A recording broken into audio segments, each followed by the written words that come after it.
यहाँ पर एक चारपाई पर चाचा और चाची सो रहे थे और मैं दूसरी चारपाई पर सो रहा था। लगभग मेरी और चाचा की चारपाई में 15 मीटर का अंतर था और जैसे ही रात के 10 ना बज गए थे, फिर चाचा और चाची आपस में रोमांटिक बातें कर रहे थे और मैं उनकी बातों को सुन रहा था। चाचा चाची को लग रहा था कि मैं सो गया हूँ और वो रोमांटिक की बातें कर रहे थे और दोनों लोग चादर में फुल मजे कर रहे थे। मैंने देखा कि चाचा और चाची रोमांटिक बातें कर रहे हैं और मुझे फिर नींद आने का मतलब ही नहीं बनता था। थोड़ी देर बाद चाचा ने चादर उगाड़कर चाची की ऐसी बाहर फेंकी। फिर देखो वीडियो में क्या हुआ है। दोस्तों वीडियो को पूरा देखो, कसम से मजा आ जाएगा। वीडियो बहुत ही इंटरेस्टिंग है। दोस्तों मेरा नाम मोनू है और मेरी उम्र सेक्टर 20 वर्ष है। मैं अपने चाचा और चाची के साथ चाचा के ही घर रहता हूँ और वहां रहकर अपनी नौकरी की तैयारी कर रहा हूँ। चाचा हमारे मुझसे बहुत प्यार करते हैं और चाचा की नई नई शादी हुई है और शादी के बाद हमारे गाँव में लाइट की व्यवस्था कुछ ऐसी ही रहती है। गांव में सायं के टाइम में करीबन 4 बजे बहुत तेजी से आंधी तूफान आता है। आंधी तूफान अपनी मर्जी से ही अपनी चारपाई 10 से 15 मीटर दूर बिछा रखी थी और चाचा और चाची ने अपनी चारपाई 10 मीटर मेरे से दूर रखी थी। अब रात के 10-3 बजे तक दोनों एक ही चारपाई पर सोते रहे। मुझे महसूस हो गया कि वह सो गए, लेकिन वह दोनों आपस में जग रहे थे और खूब मस्तियां कर रहे थे। लेकिन मुझे भी नहीं आ रही थी क्योंकि मैं भी एक जवान लड़का था। जैसे ही रात के 10 बजे और मैं कोई आवाज नहीं कर रहा था, उन्हें भी लग रहा था कि शायद मैं सो चुका हूँ, लेकिन मैं सोया नहीं था। जैसे ही रात के 10 बजे और उन्होंने मस्ती करनी सी शुरू कर दी। उनकी मस्ती भरी बातें मेरे दिमाग में जाकर टच हो रही थी और मैं की बातों को सुनकर बहुत अच्छा फील कर रहा था और मुझे काफी अच्छा महसूस हो रहा था। जैसे ही 10 बजे फिर चाचा और चाची ने चाची की मैक्सी निकालकर बाहर फेंकी। जो चांदनी रात थी उसमें साफ साफ दिख रहा था, क्योंकि आदमी चांदनी रात में सब कुछ दिख जाता है साफ साफ। और वो खूब अच्छे से अपना मौज मस्ती कर रहे थे और पति पत्नी होने के नाते काफी अच्छा महसूस कर रहे थे। लेकिन मेरे मुंह में ऐसा लग रहा था कि खास मेरी भी शादी हो जाती, क्योंकि मुझे भी एक युवा होने के नाते इन चीजों का लाभ मिलना जरूरी था। रात का 1 बज गया, लेकिन मुझे नींद आने का सवाल ही पैदा नहीं हो रहा, क्योंकि उनकी मस्ती भरी बातें मेरे दिमाग में टच इन जैसे ही सुबह के 4 रही थी। हम 0 बजे और मैं उठकर एकदम से भाग गया, क्योंकि उन्हें पता ना चले कि मैं जग रहा था या सो रहा था, और नीचे जाकर अपने रूम में सो गया। सोने के बाद सुबह को चाचा और चाची लगभग 8 बजे नीचे आए। आने के बाद चाचा और चाची अपने रूम में चले गए। फिर चाची फ्रेश होने के बाद अपने रूम में बाहर आई और चाय नाश्ते का इंतजाम करा। चाय नाश्ता करने के बाद जैसे ही चाची मेरे लिए चाय नाश्ता लेकर आई तो मैं उन्हें देख रहा था, तो मैंने चाची को देखा कि चाची देखने में वाकई में बहुत सुंदर थी और उनको देखकर कोई भी आदमी लट्टू हो जाता। चाची की शरीर की बनावट बिल्कुल गोलमटोल थी और देखने में भी बिल्कुल ताजी और हेल्दी थी। बस ऐसा लगता था कि ऐसी औरत मुझे भी मिल जानी चाहिए। हर आदमी की तब तमन्ना होती है कि उसे एक अच्छी हेल्दी और मोटी ताजी और सुंदर बीवी मिले, जो कि मेरे चाचा को मिल चुकी थी। अब मैंने चाचा और चाची की रोमांटिक भरी बातें तो रात में सुन ली थी। बस देखना यह चाह रहा था कि चाची कैसी देखने में लगती हैं। मेरा मन था कि मैं चाची को ऐसी अवस्था में देखूं जिस अवस्था में चाचा देखते हैं, और खूब मन था मेरे बराबर में ही बाथरूम था जहां जाकर चाची नहाती थी और मैं उस कमरे में सोता था।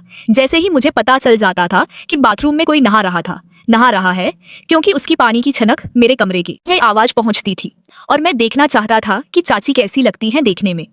चाचा ऑफिस चले जाते हैं सुबह 10 बजे तक और चाची नहाने के लिए जाती हैं और मैं बाथरूम के आगे खड़े होकर मैं देख रहा था, झांक कर देख रहा था। लेकिन वहां थोड़ा सा गेट का कोना टूटा हुआ था जिसकी परछाई अंदर तक जा रही थी। चाची ने कि वो परछाई देख ली और एकदम से एक साइड खड़ी हो गई। फिर मैं समझ गया था कि चाची ने शायद मुझे देख लिया है और घर में कोई रहता नहीं है। सीधा शक मेरे ऊपर जाएगा, इस वजह से मैं एकदम वहां से पीछे हट गया। लेकिन चाची को यह पक्का नहीं पता था कि कोई आदमी ही है। उन्होंने सोचा कोई बिल्ली विल्ली भी हो सकती है, क्योंकि जरा सी छेद में से गेट के टूटे हुए कोई खास चीज दिखती नहीं है। अब हर रोज का यही किस्सा हो चुका था। जैसे ही चाची नहाने जाती थी मैं वहां से झांक कर देखने की कोशिश करता था, लेकिन चाची को यह तो लगने लगा था कि यह बिल्ली जभी क्यों आती है जब मैं नहाने आती हूँ। अब चाची को शक होने लगा था। चाची ने ट्रिन और बाथरूम के दरवाजे के आगे अपना फोन ऑन करके और उसका कैमरा चालू करके रख दिया था और वह देखना चाहती थी कि मुझे कौन अंदर देखना चाहता है।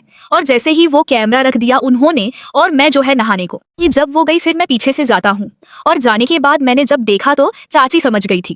कहने लगी आज तो ये पता चल ही जाएगा कि मुझे रोज रोज कौन नहाते हुए देखना चाहता है या देखता है। और मैं वहां से एकदम चला गया और चाची अंदर से निकल कर आई और मैक्सी पहनकर अंदर जाकर और अपना मोबाइल उठाकर और अपने कमरे में चली गई। फिर जाने के बाद उन्होंने कैमरे में जो तस्वीर कैद हो गई थी वो उन्होंने देख ली। देखने के बाद मैं जब कल शाम के टाइम में खाना खाने के लिए टेबल पर बैठा तो चाची मुझे देखकर हंस रही थी और कह रही थी कि तुम बहुत शरारती हो चुके हो, तुम बड़े हो गए हो, अब तुम्हारी शादी करवा देनी चाहिए। फिर मैंने कहा चाची से, क्यों चाची क्या हुआ, किसी ने कोई शिकायत कर दी क्या? फिर चाची हंसकर कहने लगी कोई शिकायत करता तब भी तो अच्छा था, लेकिन तुम्हारी शिकायत तो ऐसी है जो किसी को बता भी नहीं सकते। फिर मैं धीरे समझ गया था कि शायद चाची को पता चल गया है कि चाची को नहाते वक्त मैं ही देखता हूँ। और मैं खामोश हो गया। खामोश होने के बाद अपने कमरे में जाकर सो गया। मुझे नींद नहीं आई थी। मैं सोचने लगा था कि शायद भाई चाची को पता चल गया। फिर चाची जैसे ही सुबह को 10 बजे चाचा अपने ऑफिस चले जाते हैं। मैं अपने कमरे में पढ़ रहा था, तब चाची पीछे से पहुंची और जाकर मेरे पास बैठ गई। कहने लगी एक बात बताओ, जब मैं नहाने जाती हूँ तो तुम बाथरूम के आगे क्यों जाते हो? मैं कहा मैं क्यों जाता? मैं चाची से बहस करने लगा, भाई मैं क्यों जाऊंगा? फिर चाची बोली अच्छा मैं झूठ बोल रही हूँ। मैंने कहा हाँ झूठ बोल रही हो। फिर चाची ने अपने फोन में जो तस्वीरें कैद कर रखी थी वो मुझे दिखाई।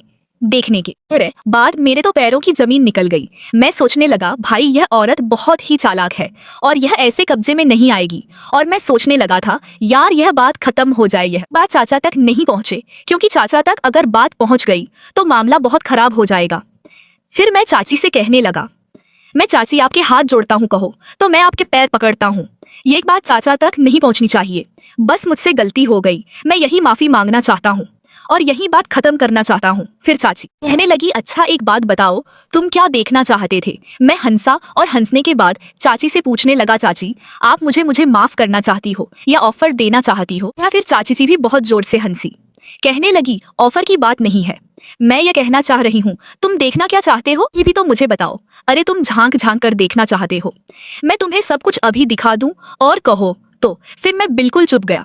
चाची कहने लगी और मेरी शादी को 6 महीने हो चुके हैं, लेकिन तुम्हारे चाचा से मैं खुश नहीं रह पाती हूँ। तुम्हारे चाचा बहुत कमजोर आदमी है, वो मेरे से बात नहीं किसे कर पाते, मुझे टाइम नहीं दे पाते। फिर क्या फायदा ऐसे शादी संबंध वाले उस जीवन में? या मैं सोचने लगा। मैंने कहा चाची ऑफर देने के मूड में है और मैं चाची से बात करने लगा। फिर मैं चाची से कहने लगा चाची आप देखने